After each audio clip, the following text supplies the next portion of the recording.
What are giant blackheads called? Hi there! Have you ever noticed those pesky blackheads on your nose or chin that never seem to go away? Well, they're called giant blackheads, and they're a bit more difficult to treat than regular blackheads. Giant blackheads are often larger and more painful than regular blackheads, and they can be caused by a variety of factors, including hormonal changes, skin dryness, and a lack of proper skincare routine. So, how do you treat giant blackheads?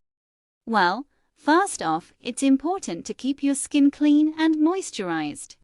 Use a gentle cleanser that won't strip your skin of its natural oils.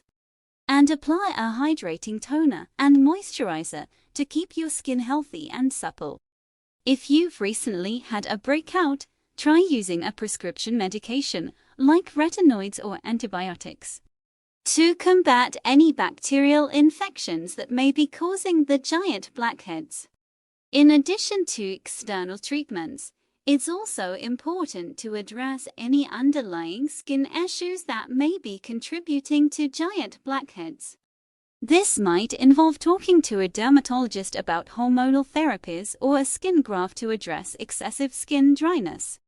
With patience and consistent care, however, you can manage giant blackheads and keep your skin looking clear and healthy.